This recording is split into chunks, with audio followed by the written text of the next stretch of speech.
41번 문제입니다. 풀어보겠습니다. 가에 들어갈 내용으로 적절한 것은 자, 세시풍속에 대한 부분이네요. 예. 정월 대보름입니다. 정월 대보름에 대한 내용들을 골라내시면 됩니다. 뭐 이런 것들을 읽어보지 않으셔도요. 대략적으로 정월 대보름 내용 찾아내시면 됩니다. 어렵지 않습니다. 요즘엔 좀 약간 좀 쉽게 출제되는 그런 모습들이 있어요. 그리고요, 이런 세시풍속 같은 경우는 여러분들이 뭐 좀, 기출문제, 최근 한 5회에서 7회 정도 기출문제만 좀 푸시면요. 이런 것들 계속해서 돌림 노래처럼 계속 반복되어 출제되고 있기 때문에 예, 어렵지 않게 푸실 수 있어요. 아시겠죠? 예, 그럼 한번 볼까요? 정월 대보름 아닌 거. 자, 첫 번째 1번 팥죽을 쑤어 문에 뿌리기. 팥죽 하면 언제입니까? 동지죠, 동지. 그렇죠, 동지. 우리 24절기 동지에 대한 내용이고요. 어른에게 세배하고 떡국 먹기. 이건 언제입니까? 설입니다, 설. 그렇죠? 3번 핵곡식을 빻아 송편 빚어 먹기. 송편 언제입니까? 추석. 자, 그 다음에 네 번째 진달래꽃으로 화전 부쳐먹기. 요건 언제냐면요, 조금 어려울 수 있어요. 근데 다 있는 내용이에요. 이것도 3월 삼진날이라고. 3월 삼진날. 삼짓날입니다. 삼짓날. 자, 그 다음에 정월 대보름 하면 여러분 다 아시잖아요. 부스럼 깨서 먹는 거. 그렇죠? 예방을 위해서 부럼 깨물기. 부스럼이 아니고 부럼 깨물기죠. 부럼 깨물기. 정답 5번입니다. 42번입니다. 다음 자료의 사회운동에 대한 설명으로 옳은 것을 보기에서 고른 것은 소년운동이네요. 소년운동 나오면 딱 종교 하나 나와야죠. 뭡니까? 천도교입니다. 천도교. 소년운동 하면서 소년운동.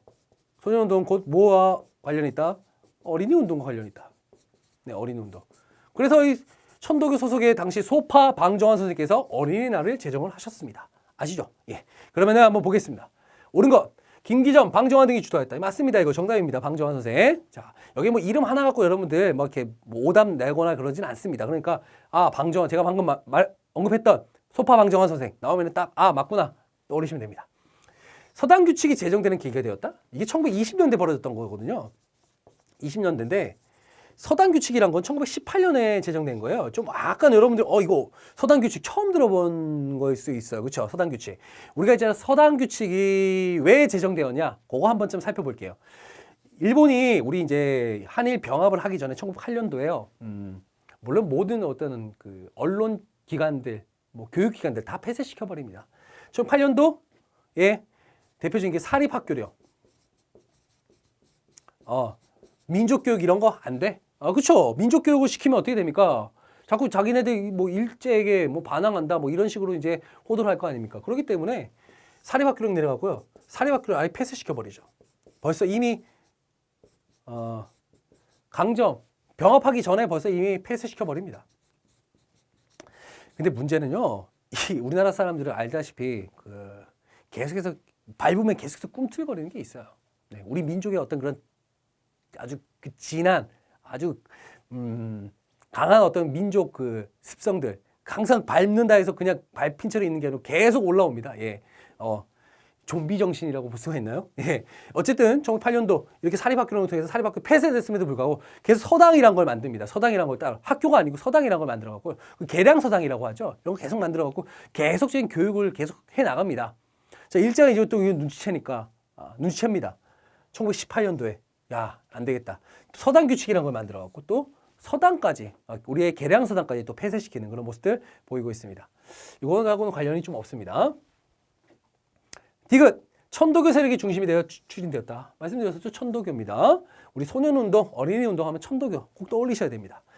리을, 대한매일신보의 지원을 받아 전국으로 확산되었다. 자, 대한매일신보에 받아서 전국으로 확산된 것은 뭐죠? 앞에서 제가 언급해 드렸습니다. 말씀드렸던 부분이. 국채보상운동입니다. 1907년도죠. 네, 1907년도. 네.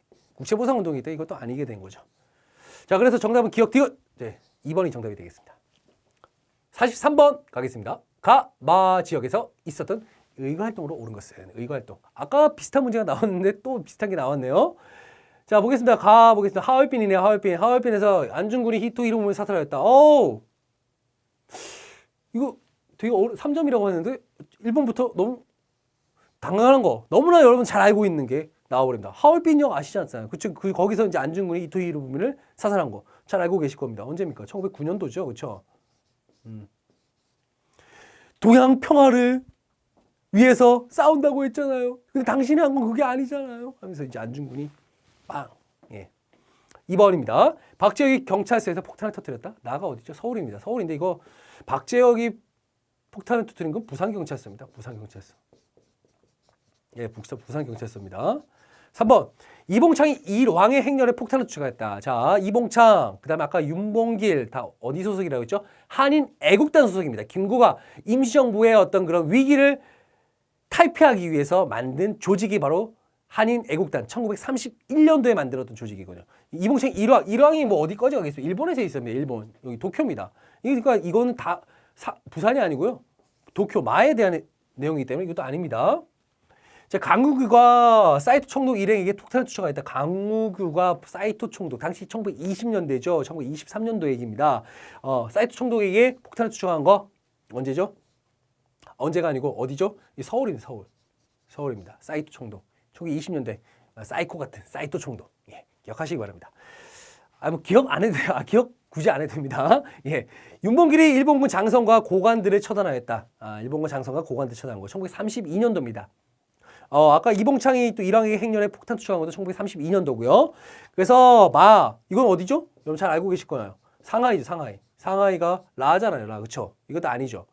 아니니까 뭐가 됩니까, 정답은? 1번이 정답이죠. 다른 거 좀 몰라도 정확하게 1번을 알고 있지 않습니까? 그렇죠, 여러분들이. 그러면 여러분 3점짜리는 그냥 먹고 들어가는 거예요. 예. 44번 가겠습니다. 다음 법정이 시행된 시기에 볼 수 있는 모습으로 옳지 않은 것은.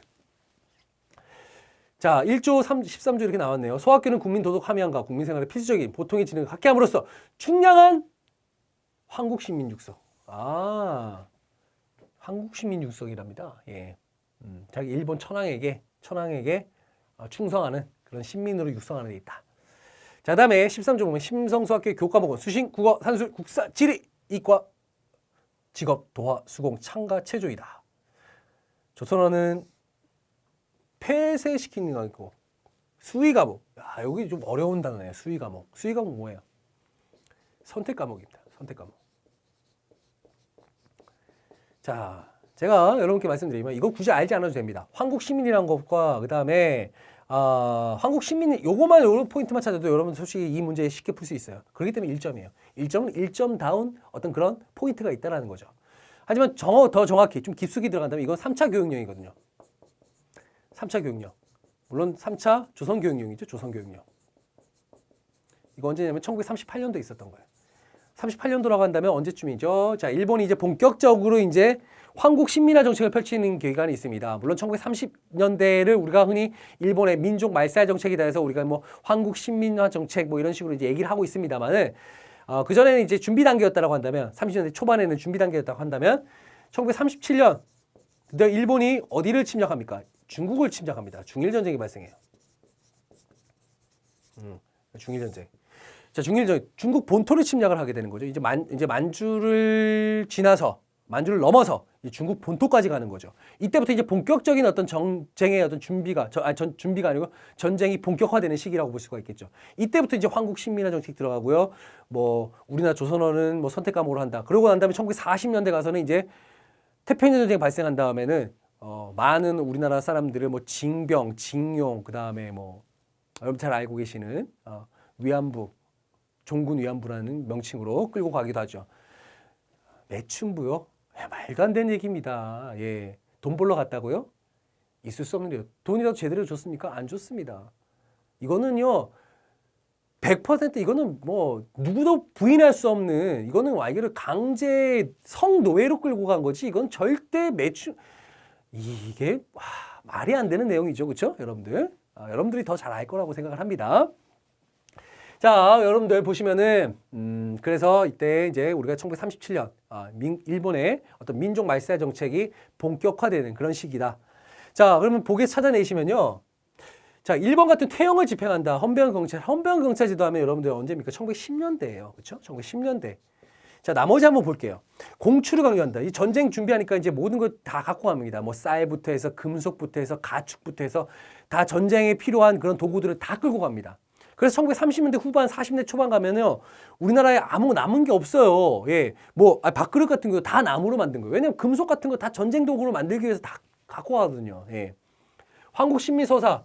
나는 자랑스러운 뭐, 일본 천황의 신민이다, 국민이다, 뭐 이런 것들을 강제로 암송시키기도 하죠. 창씨 개명 뭡니까? 이름 바꾸는 거예요. 일본은 한 이름으로. 뭐 스즈키, 나카모토, 나카무라 뭐 이런 걸로 바꾸는 거죠. 이게 바로 창씨 개명입니다. 이제 너는 이제 조선인이 아니고 이제 일본인이야 하는 거를 이름부터 이제 완전히 바꿔버리는 거예요. 싹 바꿔버리는 거죠.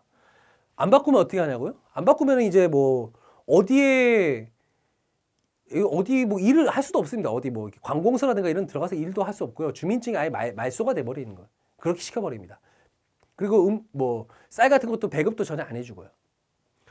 자, 5번 신사참배를 강요하는 일본인 교사 신사참배, 그쵸? 자기네들 민족 종교를 민족의 어떤 그 민간 신앙이었던 신사에다가 강제로 참배시키는 거죠.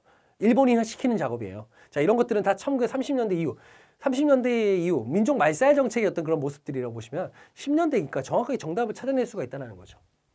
45번 가겠습니다. 가라 법령을 제정된 순서대로 옳게 나열한 것은 회사 설립은 조동순의 허가를 받아야 된다. 자, 이건 1910년도에 만들어졌던 회사령입니다. 회사령은요, 허가제입니다. 허가를 받아야만 회사를 만들 수가 있어요. 그러다가 이제 1920년대 오면은 회사령이 이 폐지가 되고 이제 회사를 만들려면 어떻게 해야 됩니까? 신고제로 바뀝니다. 신고제. 회사령이 신고제로 바뀌는 게 아니고요. 회사령 자체는 폐지가 됩니다. 왜냐하면 회사령이라는 건 허가를 받아요. 허가제가 여기 내포되어 있기 때문에. 근데 이걸 폐지하고 그냥 회사는 신고만 하면 되는 걸로 20년대가 바뀐다. 그것도 한번 좀 알아두시면 좋습니다. 자, 토지 소유자는 기간 내에 주소 시명, 그 다음에 뭐 명칭, 소유지, 소재 뭐 이런 걸 해서 토지구사국장에게 신고한다. 1912년도에 있었던 토지 조사령입니다. 이걸 통해서 이제 토지 조사 사업을 펼치면서 우리나라의 많은 국토들을 뺏어가게 되죠.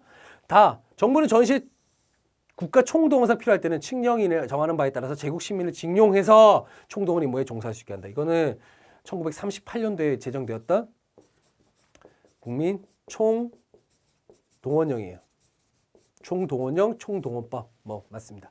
자, 그다음에 소작지 임대가 같은 임대차 기간은 3년 이상이어야 되고 다만 영년 작물의 재배를 목적으로 임대차에 있어서는 7년 이상이어야 돼. 요게 좀 어려울 수 있어요, 여러분들이. 그렇죠? 어려울 수 있는데 이건 1934년도에 제정되었던 이렇게 했습니다. 조선 농지령입니다. 요거는 이제 우리나라 농촌 진흥 운동의 일환으로서 이걸 만들어준 거죠. 뭐 농촌을 좀 진흥해주겠다. 한마디로 이제 사탕 발림의 어떤 식으로 간 거라고 볼 수가 있습니다. 좀 달래준다라는 의미로서 이제 이런 것도 해주는데 좀 약간 좀 베풀어주는 척하는 거예요. 예. 자, 이거 있는데 자, 요건 좀 여러분들 좀 어렵게 느끼시는 그런 부분들이 있을 거라고 생각을 합니다. 예. 하지만 이제 첫 번째 회사령이 제일 먼저 제정이 됐고요. 그다음에 이제 이렇게 됐고요. 그다음에 사실 가나가 이제 연속으로 순서가 됐겠죠. 그러면 나머지는 다 틀린 게 되겠죠. 가나 다라냐, 가나 라다냐. 사실상 이게 제일 먼저 이게 가나 라다가 되겠죠. 이런 것들 좀 약간은 좀 이점이라고 하지만 조금 어려울 수가 있습니다. 자, 정답 2번입니다. 46번 가겠습니다. 이제 현대사 아파트로 가겠습니다. 가에 들어갈 사진으로 옳지 않은 것은 광복 이유입니다.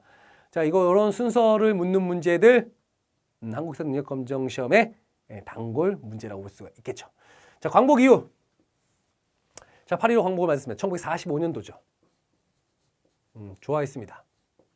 하지만 이내 미군이 드디어 우리나라 한반도로 진주하게 됩니다. 제하되면서 이제 미군정에 의해서 이제 또한 또 신탁 통치의 어떤 그런 대신 또 통치하는 그런 모습으로 가게 되는데, 자, 그러면은 이 한반도를 어떻게 통치할 것인가? 미군정에서 이제 논의를 하게 됩니다. 논의하게 되면서 거기에서 이제 모스크바 3상회의까지 확장이 되죠. 여기 이제 미영소, 미국, 영국, 소련, 삼국의 외상들이 모여서 이 한반도 문제를 어떻게 할 것인가를 두고는 첫 번째 신탁 통치를 한다. 최장 5년. 신탁 통치란 건요, 정확하게 얘기하면 독립할 그 능력이 되지 않는 나라가 일정 기간 동안 독립을 할 수 있을 능력이 될 때까지 통치를 받는 걸 신탁 통치라고 합니다. 최장 5년 동안. 두 번째, 하지만 그 안에서 신탁 통치 안에서 너희들은 임시정부를 만들 수 있다. 자치를 위한 임시정부를 만들어 줄 수 있다. 그리고 근데 그 임시정부를 그러면 어떠한 단체들이 임시정부에 들어가냐? 그거는 우리 남한 쪽에 있는 미군정과 북한 쪽에 있는 소군정이 서로 논의를 통해서 미소 공동위원회를 통해서 요 임시정부가 어떠한 단체가 들어갈지, 임시정부가 어떤 단체가 들어갈지 논의한다. 요거를 이제 모스크바 3상회의에서 이제 결정을 하게 되죠. 자, 이게 이제 한반도로 전해지는데, 한반도로 전해지는 과정에서 자, 어떤 식으로 이제 변화가 됩니까? 딴 것보다는 신탁 통치에 대한 부분만 이게 강하게 들어와요. 그러다 보니까 반탁 운동, 찬탁 운동으로 나눠져 갖고 좌파, 좌익, 우익 나눠져 갖고 신나게 싸워버립니다. 그 신나게 또 이렇게 서로 이제 갈등의 어떤 상황이 상당히 좀 그 고조가 되는 그런 상황으로 가고 있는데, 자, 이런 상황 속에서 이승만, 당시 이승만 들어와 있던 한반도 이제 미국에서 이제 귀국을 한 이승만이 정읍에서 이러한 발언을 하죠. 정읍 발언이라고 합니다. 이게 선거 가능한 지역만에 선거 가능한 지역에서라도 우리가 이제 선거를 하자. 남한 단정론, 그러니까 말 그대로 남한 단독 정부론을 거기서 언급을 하게 되죠. 자, 이런 언급 속에서 이건 아니다라고 하면서 이제 여운형과 김규식이 중심이 돼서 좌우 합작위원회라는 것을 만듭니다. 우리가 이제 이렇게 좌익, 우익 나눠 싸우지 말고 우리가 잘 이렇게 힘을 합쳐서 우리 남북한이 같이 함께 잘 살 수 있는 방법을 모색해보자라고 하면서 했는데, 이게 좌익도 그렇고 우익도 그렇고 그들의 의견을 중간에서 이 여운형과 김규식 같은 중도 세력들이 흡수를 할 수가 없어요. 결국은 이제 좌합작 운동이 결국 실패로 끝나게 되고요.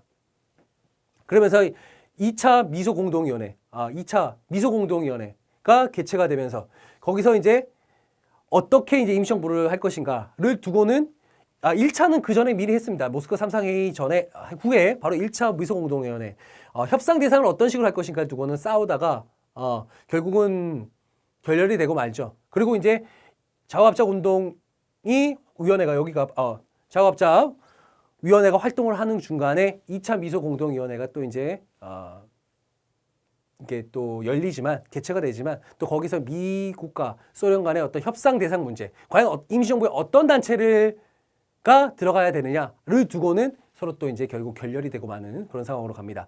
자, 이렇게 되자 이것도 이제 들어가게 되죠. 1차 미소공동위원회는 모스크바 3국 외상회의 바로 다음이니까요.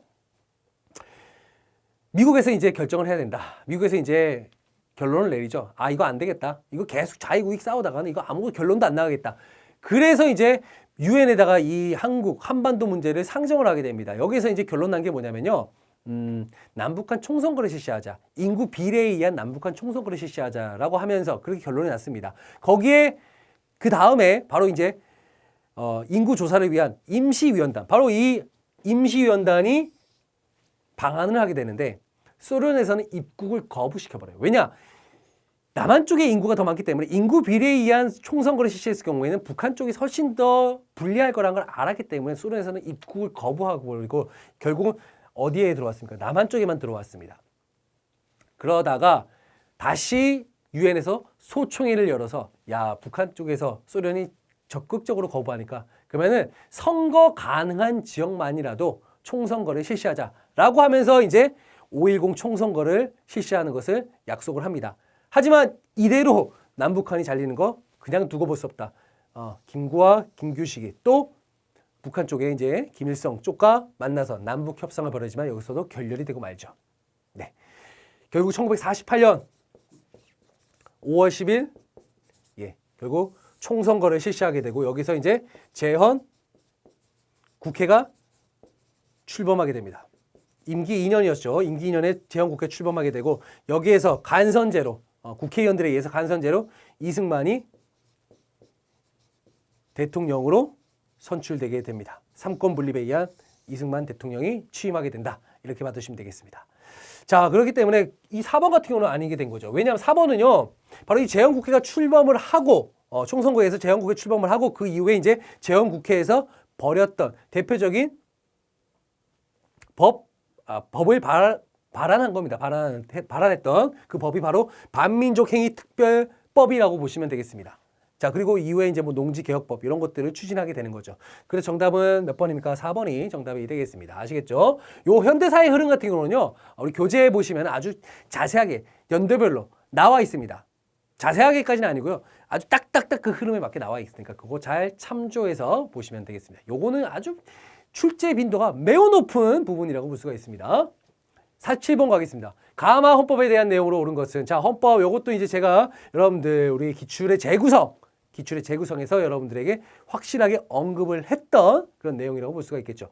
자, 대한민국 헌법의 주요 변천 과정입니다. 변천 과정 보시면요. 우리가 이제 총 개헌을 몇 번 하냐면 9차례에 걸쳐서 개헌을 하게 됩니다. 첫 번째 헌법은 뭡니까? 재헌헌법이죠. 대통령 간선제. 그렇죠. 이승만 대통령이 간선제로 이제 대통령이 당선이 됩니다.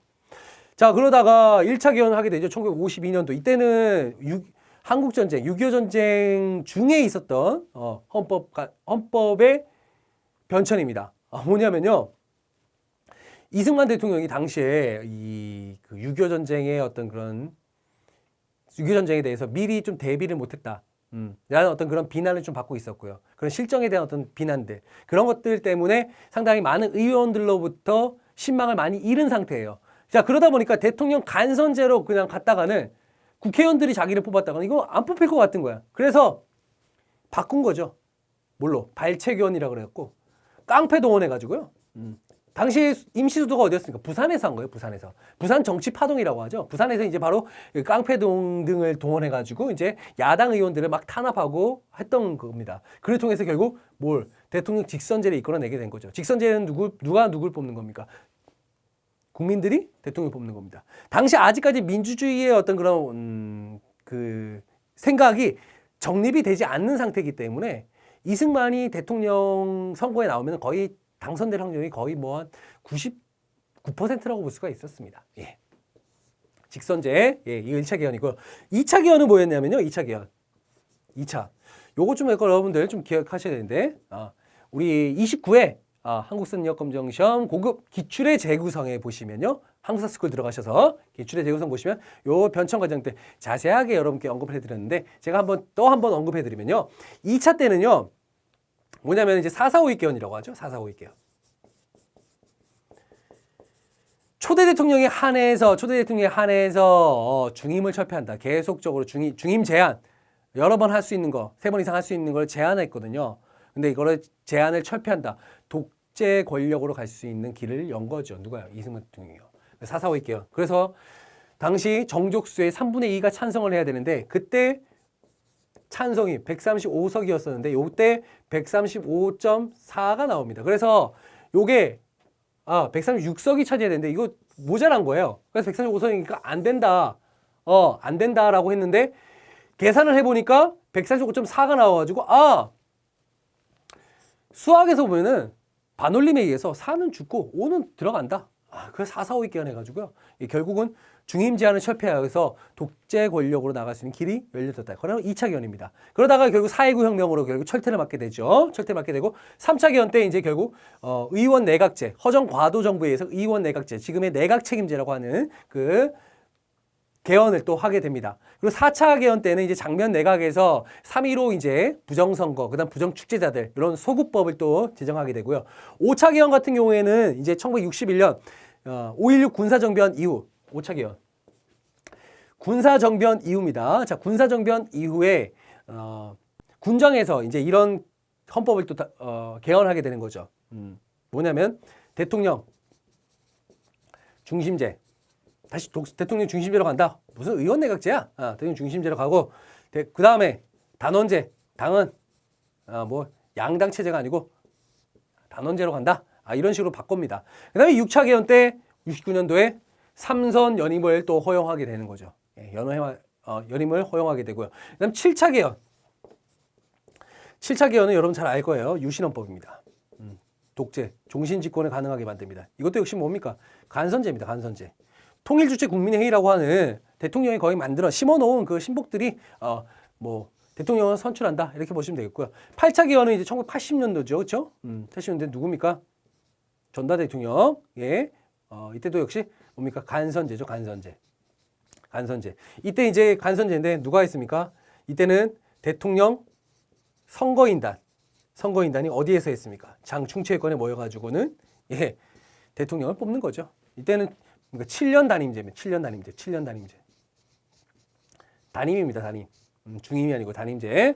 대통령 선거인단. 자, 그리고 9차 때 87년도 6월 민주화 항쟁이 발생하면서 당시에 민정당 대표였던 노태우가 전두환 당시 대통령 친구였죠. 예.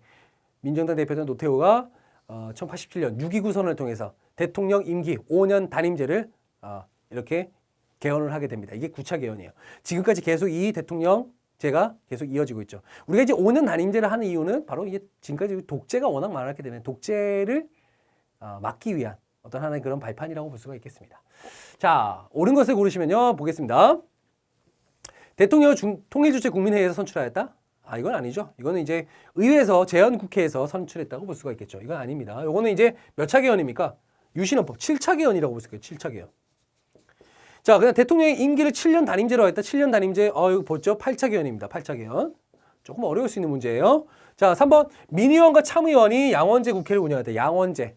국회의원. 자, 이게 바로 뭡니까? 의원 내각제. 정답은 3번입니다. 라. 대통령 선출 방식을 간선제로 채택하였다?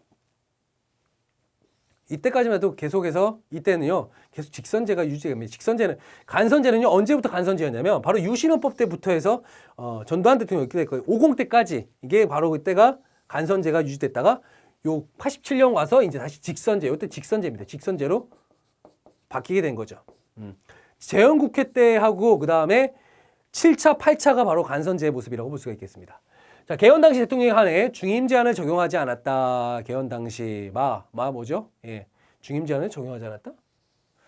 개헌 당시 중임 제한을 적용하지 않았다. 요거는 이제 언제 어떤 개헌이냐면요, 바로 요 4.4.5 개헌이죠. 중임 제한을 철폐한 거죠. 적용하지 않았다는 건 중임 제한을 철폐한 거니까 바로 2차 개헌이라고 볼 수가 있겠습니다. 4.4.5 개헌과 관련이 있다라고 보시면 되겠습니다. 2차 개헌. 2차 개헌이라고 볼 수 있겠습니다. 자, 이런 어떤 개헌의 어떤 그런 모습들도 한 번씩 여러분들 좀 체크를 해두시면 좋습니다. 이런 것도 하나의 현대사를 보는 하나의 눈이 좀 넓어진다라고 볼 수 있습니다. 알겠습니까? 알겠죠? 예, 꼭 뭐 시험을 문제를 맞추냐 안 맞추냐 이런 것도 중요합니다만은 또 하나의 또 우리의 현대사의 어떤 정책 흐름들을 또 여러분들이 또 알 수 있는 그런 계기가 될 수 있습니다. 48번 가겠습니다. 쉬운 문제예요. 네. 왜냐면요, 뭐, 이런 도표가 나와 있지만, 다 보면 몇 년도입니까? 50년대가 핵심이에요. 50년대 우리의 경제 상황? 예. 50년대 경제 상황은요, 딱 이걸로 통일할 수 있어요. 미국 원조입니다. 네. 미국 원조의 어떤 영향이죠. 자, 보겠습니다. 1번부터. 2차 석유파동? 2차 석유파동은요, 1970년대, 78년, 요때부터 이제 시작됐다고 볼 수가 있겠죠. 요때부터 시작돼갖고, 1차 파동은 1973년도, 2년도 요쯤인데 78년도 시작해갖고 80년대 초까지 약간의 어떤 경제 위기를 좀 맞이하기도 했었다는 거죠. 자, 2번 한미 자유무역협정 FTA. FTA는 언제입니까? 노무현 정권 때부터 해서 시작돼갖고 이제 이명박 정부 때 이제 이게 완료가 되는 상황이 됐죠. 예, 이거는 이제 2000년대 중반 이후입니다. 중반 이후가 되겠고요. 3번 3차 경제개발 5개년 계획을 시작되었다. 3차 경제개발 5개년은요 언제부터냐면 1972년도부터라고 보시면 되겠습니다. 자, 1962년부터 해서 66년도까지, 그 다음에 67년도부터 71년도까지, 그럼 72년도부터 76년도까지, 그 다음 77년도부터 81년도까지. 아유, 다 외우네요. 예, 이렇게 해서 총 4번에 걸쳐서 4차에 걸쳐서 5개년 개발 계획을 세웁니다. 그러니까 1, 2차 같은 경우는 60년대 주로 있었다. 그 다음에 3, 4차는 네, 그 다음에 주로 이제 70년대에 있었다. 이렇게 봐주시면 됩니다. 예, 아시겠죠? 그 다음에 1, 2차는 경공업 중심. 그 다음에 3, 4차는 중공업 중심. 이렇게 여러분들 기억해 두시면 되겠습니다. 4번, 300산업의 소비재 산업이 발달했다. 이게 정답이에요. 주로 원료를 받았거든요. 소비재 산업이거든요. 당시 이제 300이라고 하는 세 개입니다. 하얀 거, 설탕, 밀가루, 면방지. 이런 것들을 중심으로 해서 300산업, 소비재 산업이 주로 발달했다. 우리가 직접 하는 게 아니고요. 예, 소비재 산업. 5번, 농촌군대를 목표로 새마을운동이 추진되었다. 이게 1970년대 이후입니다. 70년대부터 시작을 했다라고 볼 수가 있겠죠. 그래서 정답은 4번이 되겠고요. 49번 가겠습니다. 가에 들어갈 내용으로 옳은 것은 3공화국에 대한 부분입니다. 1960년대에 대한 부분이네요. 월남 파병 동의안, 월남 파병, 월남 베트남 파병을 얘기하고 있고요. 한일협정 비준안 통과, 한일협정, 굴욕적인 한일협정이 1965년도에 제정이 되죠. 그러니까 박정희 정부 때의 모습입니다. 유신 정권 이전이죠. 네. 유신 정권 이전의 모습을 여러분들 골라내시면 되는 문제예요. 6.29 민주화 선언이 발표되었다. 이거 1987년도 전두환 정부 때의 모습입니다. 전두환 정부 말기 때 모습이죠. 네. 그다음에 한미 상호 방위 조약은요. 이거는 6.25 전쟁, 한국 전쟁 이후 이제 미국과 이런 방위 조약을 체결하게 됩니다. 3번 서독의 광부와 간호사가 파견되었다. 자, 서독의 광부와 간호사 파견. 여러분들 국제시장, 우리 1000만 이상이 봤던 국제시장에 보시면 이제 그 주인공들이 어디로 가죠? 네, 독일로 갑니다. 광부나 간호사로 가죠.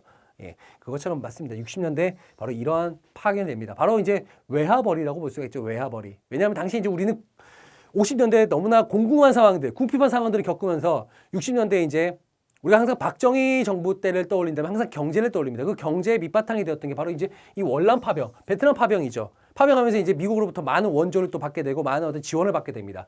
한일협정, 굴욕적이라고 하지만 많은 또 역시 여기에서 뭐 일본에게 뭐 차관을 또 들여오게 됐고요. 뭐 독립축하금. 이 사제금이 아니고요. 이 독립축하금이라고 하는 명목으로 이제 또 일본에게 많은 또 돈을 또 가져오게 됩니다. 그러면서 이제 경제 발전의 밑바탕이 됐고요. 그와 동시에 이제 이런 서독의 또 광부, 간호사 파견하면서 이제 이들이 번 돈들이 또 국내로 많이 또 유입되면서 이게 또 하나의 경제 발전의, 경제 성장의 하나의 또 동력이 되었다라는 거 또 기억해 두시면 좋습니다. 그래서 정답은 3번이 되겠습니다. 기억하시기 바랍니다. 남북한 동시 유엔 가입이 이루어졌다. 이거 1991년도거든요. 이게 이제 노태우 정부 때의 모습이라고 볼 수가 있습니다. 자, 5번입니다. 경제협력개발기구 OECD. 맨날 우리가 OECD 몇 개국 중에 뭐 몇이다 뭐 이런 얘기들을 많이 뉴스에서 접하고 있습니다. 자, 이 OECD 가입 언제입니까? 1996년도예요. 이거 언제냐면요. 김영삼 정부 때죠. 김영삼 정부 때의 모습이라고 볼 수가 있겠습니다. 자, 그래서 정답은요. 3번이 되겠습니다. 자, 마지막 문제입니다. 50번입니다. 가에 대한 탐구 활동으로 적절하지 않은 것은? 자, 이 섬에서 동남쪽으로 87.4km 떨어져 있던 뭐가 눈으로 보이네요. 일찍이 세종시록 지리지의 우산과 무릉 두 섬은 예, 서도와 동도. 예, 뭡니까? 독도입니다. 울릉도 나오지 않고 독도가 나오죠. 독도. 자, 독도로 있는 독도 문제 거의 2회당 한 문제씩 꼭 출제되고 있습니다. 독도, 간도 나옵니다. 독도, 간도.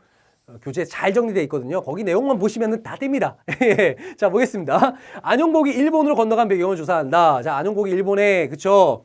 도쿠가 막부한테 가서, 야, 우리 여기 독도, 말이야. 이거 울릉도 같이 있는 섬이야. 우리 땅이야. 건들지 마. 예, 이렇게 확실히 도장을 찍고 오죠. 맞는 내용이에요.